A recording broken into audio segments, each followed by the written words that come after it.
Tengan todos buen día. Voy a hablar sobre el Manual de Señalización 2023. Es parte de la materia de carreteras del Instituto Tecnológico Nacional de Tehuacán, impartida por el ingeniero Milton Cuesta Martínez, su servidor Moisés Martínez Rodríguez.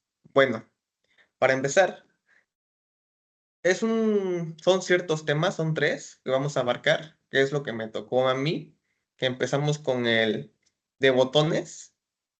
Bueno, los botones en carreteras. Estos se instalan en la superficie de rodadura. No se pueden instalar en las juntas o en las grietas. Bueno, esos son para complementar las marcas en el pavimento, que son más que nada estructuras adyacentes que reflejan esto ya estando en el pavimento. Bueno, hay distintos tipos de botones. Botones reflejantes en estructuras, botones ciclistas para áreas peatonales y botones alertadores, entre otras cosas. Como vemos aquí en la imagen, pueden ser cuadrados o rectángulos de un cierto espesor que es de 0,02 metros. Bueno, a lo que vamos, que esos botones tienen su función de reflejar para, ya como se los dije, para clasificar, bueno, para alertar a las estructuras, a los ciclistas, entre otros. Bueno, como les decía, botones reflejantes sobre el pavimento, BRM, que más que nada son, son para reflejar en una o dos caras. Estas caras mejoran la visibilidad de la geometría, que va en lo que es el arroyo vial, a prevalecer en condiciones climáticas adversas durante la noche. O sea que esto nos va, no, con su reflejo, nos alerta, o nos va a prever o nos va a guiar. Que es un reflejo que a la hora de que va el carro con las luces y el botón refleja. Que es muy luminoso y que teniendo las dimensiones adecuadas, tiene una cierta intensidad de luminosidad. Estos son mínimos. O sea, nos tenemos que guiar al manual, a la normativa, porque como dependiendo del área, el tamaño, es más intenso su luminosidad, que es aquí la tabla que les vengo diciendo, que son los coeficientes de intensidad luminosa inicial de los mínimos para botones reflejantes, que está en ángulo de entrada, ángulo de observación, coeficiente de intensidad luminosa, que es MCD sobre LX por CD por FFC a la 1. Bueno, nos clasifican por campo, por laboratorio, que es 0,2, por campo 0,2 a 0,01. El laboratorio va de 0 o va de 20 a -20. En campo va de 0 a 2, de 20 a -20. En blanco, es el color blanco, amarillo, rojo, azul o verde. Bueno, esto va más que nada al tipo de proyecto al que nos estamos haciendo o al que vamos a hacer. ¿Por qué? Porque ya sea del campo, laboratorio, blanco, amarillo, rojo, azul, verde, etcétera, nos vamos a guiar al tipo de proyecto, a la demanda o a la exigencia que nos da ese proyecto. Porque más que nada, y aquí nos enfocamos al color verde, que es para ciclistas. El color verde es especialmente para los ciclistas. Y los azules para las marcas de estacionamiento, que son para servicios especiales, discapacitados, entre otros. Bueno, según los colores que tengamos, como se lo voy a decir, sea blanco, amarillo, rojo, azul, verde, pues nos vamos a definir por las coordenadas cromáticas que, que se presentan. Entonces, pues, como les vengo diciendo, a veces son por las condiciones meteorológicas, pueden ser que dominan un tramo, cierto tramo de la calle o carretera que estamos haciendo, y lo ameritan, como lo vengo diciendo, porque hay tramos, o sea, vamos a diseñar o construir una carretera, y hay tramos en que a lo mejor pueden ser un ambiente más tenso a la neblina, a un clima más lluvioso, y otro tramo que va a ser, no sé, más caluroso, con menos neblina, con una vista un tanto mejor. Entonces, no podemos poner botones, los mismos botones en el lugar donde hay mucha lluvia y neblina, al lugar donde hace mucho sol y no hay neblina.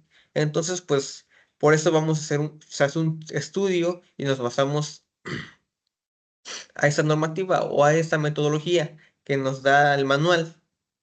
Bueno, todo esto nos lo da la Secretaría de Infraestructura y Comunicaciones y Transporte, con la Secretaría de Desarrollo Agrario, Territorial y Urbano.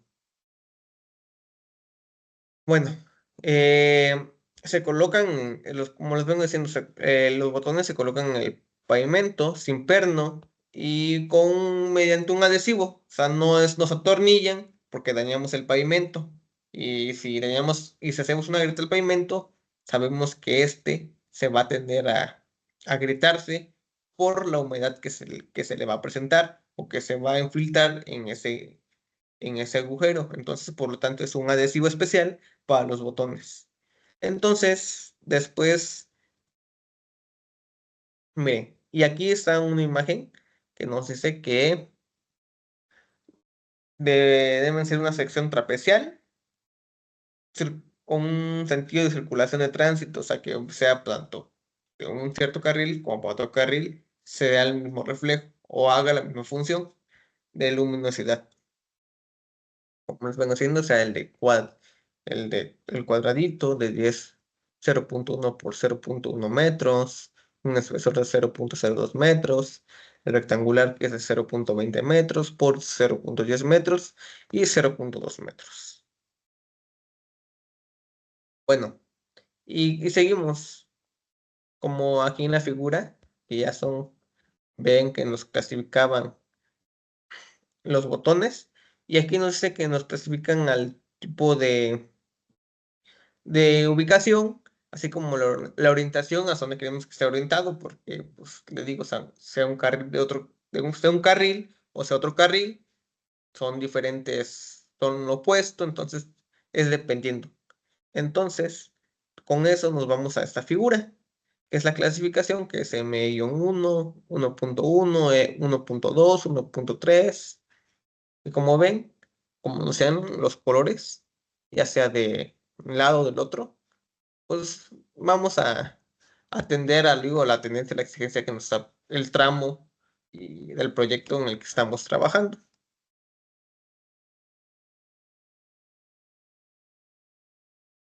Bueno, después hablamos sobre los botones reflejantes, delimitadores para el confinamiento sobre el pavimento.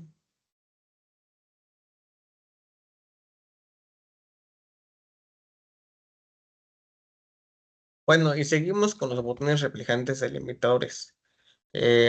Aquí se basa el manual a una tabla, que son a los distintos tipos de botones con una clasificación que nos dan el tipo de marca, la clasificación, el nombre, ya sea botón reflectante delimitador para confinamiento, su ubicación, clasificación, color y orientación del reflejante. Bueno, para empezar, cada tipo de marca o cada tipo de botón tiene sus características especiales, que por ejemplo uno es cada 15 metros en curvas, que es el M1, y, y a cada 30 metros en tangentes.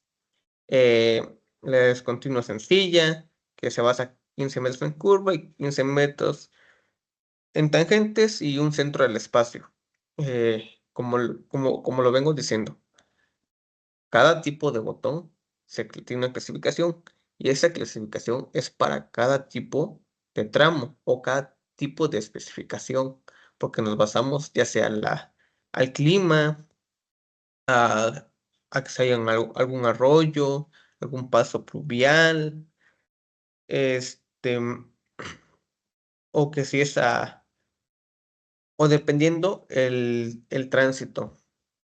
Y bueno, y todo esto, el- la organización de tránsito no lo tiene que aprobar. ¿Por qué?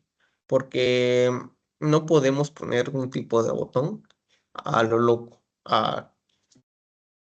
Supongamos que es el tipo rojo M1.1, lo pongo, no sé, una curva a cada 10 metros, entonces está mal. Entonces ellos no los tienen que aprobar. Y todo para que, les digo, la carretera de un servicio mejor y se le brinde al usuario. Bueno, después nos vamos con los botones reflejantes sobre estructuras BRE, que más que nada son los que se adhieren a las estructuras como se refieren a licencias anteriores, que es a la barrera de protección, que la barrera de protección es en medio de entre carriles, que a veces son unas placas de acero, eh, que deben ser de forma cuadrada, triangular o trapezial, o redondas. Según lo indiquemos el proyecto, lo especificamos. Y esa es la configuración que la estructura nos finge y nos debe de contar. Su tamaño debe ser tal que al quedar colocados no interfieran, o sea, no molesten o no dañen la circulación del tránsito ni el paso peatonal. Bueno, después nos vamos con la tabla. Esta tabla que es de botones reflejantes sobre estructuras adyacentes de la superficie de herradura BRE. Bueno, aquí, como en la anterior tabla, nos vamos a un tipo de estructura, a un botón reflejante, ubicación, color y orientación.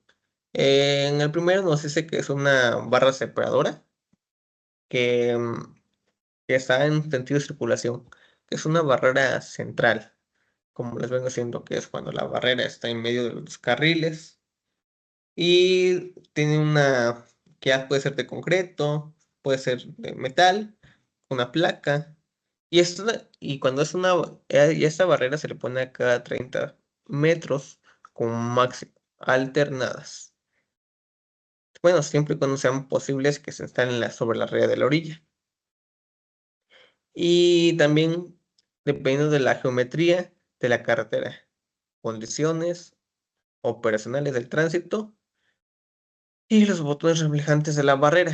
Eso vamos a depender de la distancia entre cada botón. Bueno, siendo, cuando hay un estudio de ingeniería de tránsito y nos justifique que necesitamos botones reflejantes sobre las barreras, eh, bueno, eso no lo autoriza el responsable de la calle o de la carretera. Y estos se colocan de una manera que, así como está en la imagen, que así como está la barrera imitadora, eh, se le incrustan los botones reflejantes, que vienen siendo como esta figurita, miren, que es una dimensión de 0,55 metros, 0,50 metros, 0,55 metros, y aquí se le incrusta el botón reflejante, que es de 0,10 y por 0,10 metros. Y así que es como se ve. Acá va a estar la carretera, la línea y la barrera. Y aquí en la barrera están incrustados los botones. Bueno, después seguimos con los botones reflejantes sobre las estructuras como los túneles. En los túneles ya es un poco más fundamental. ¿Por qué? Porque es una zona oscura, no tanto oscura porque debe haber luz, pero así como va, más que nada en las curvas y en ciertas rectas, así como lo muestra la imagen, debe estar muy bien repleta de botones amarillos para que se reflejen y tengan una buena luminosidad. Bueno, después nos vamos para botones para ciclistas, para áreas y para áreas peatonales, BC.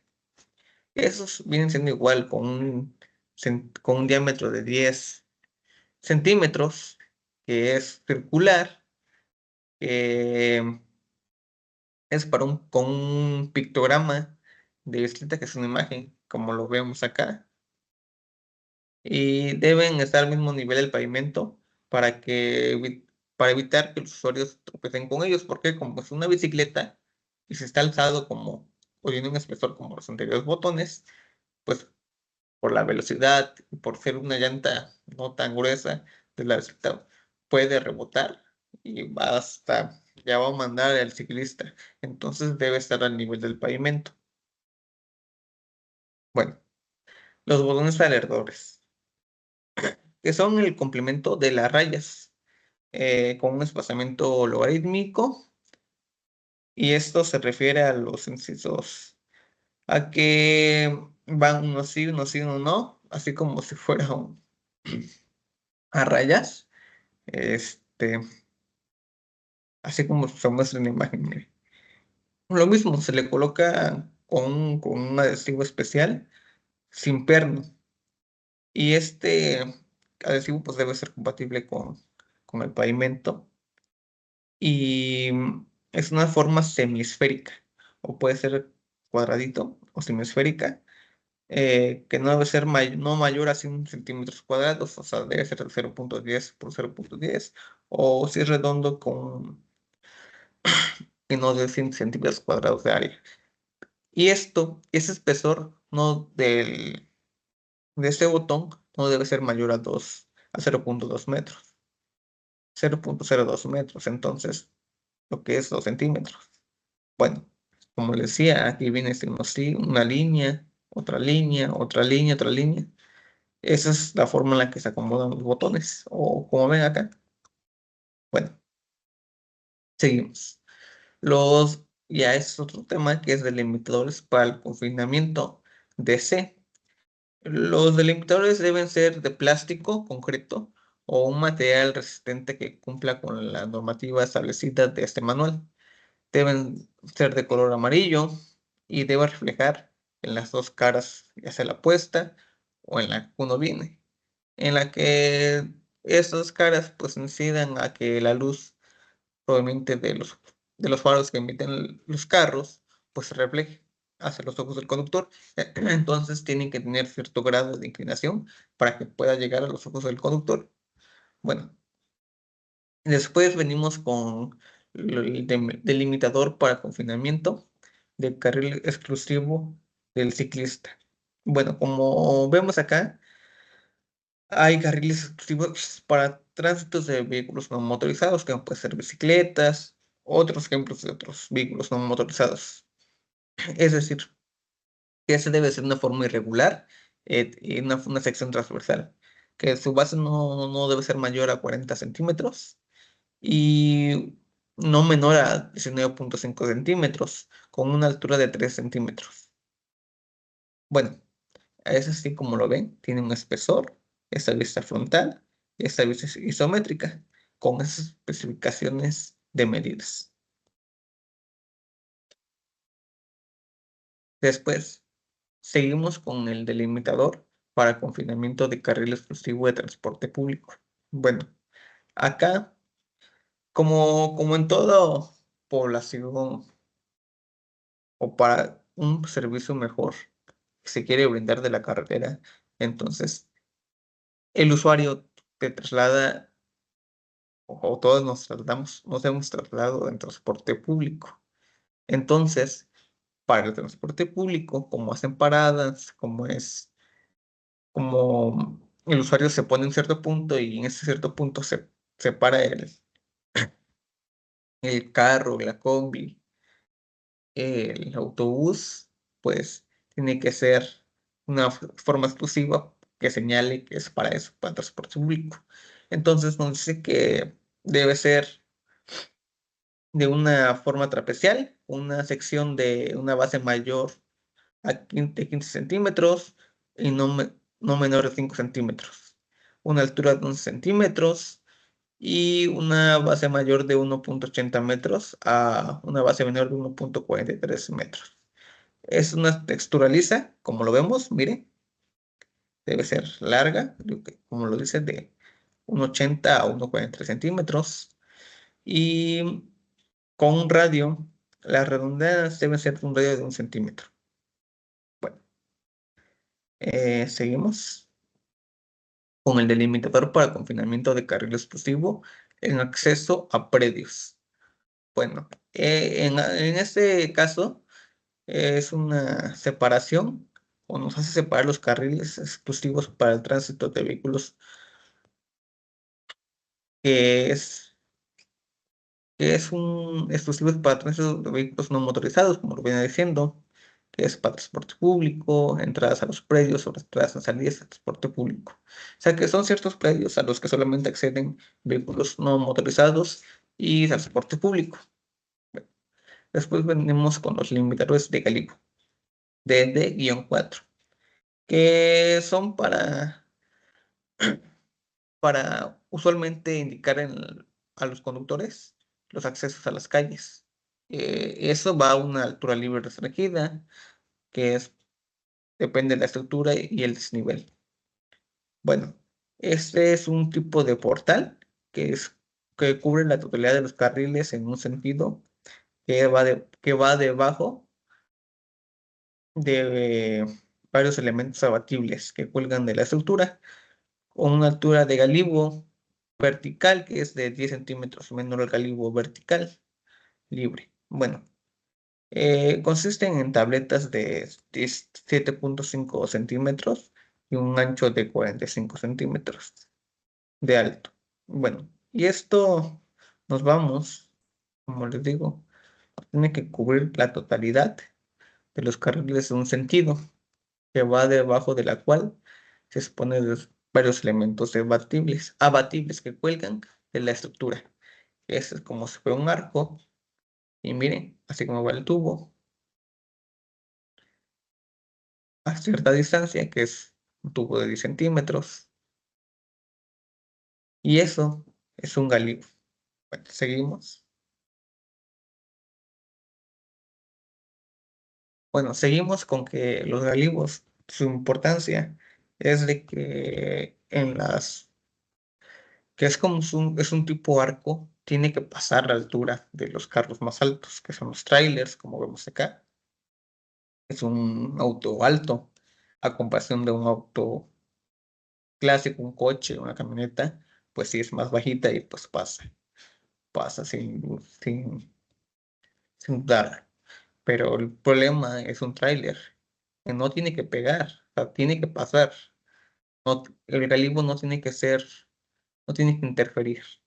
Bueno, y eso es todo. Y eso es parte de la exposición que me tocó a mí. Muchas gracias por la atención. Excelente día.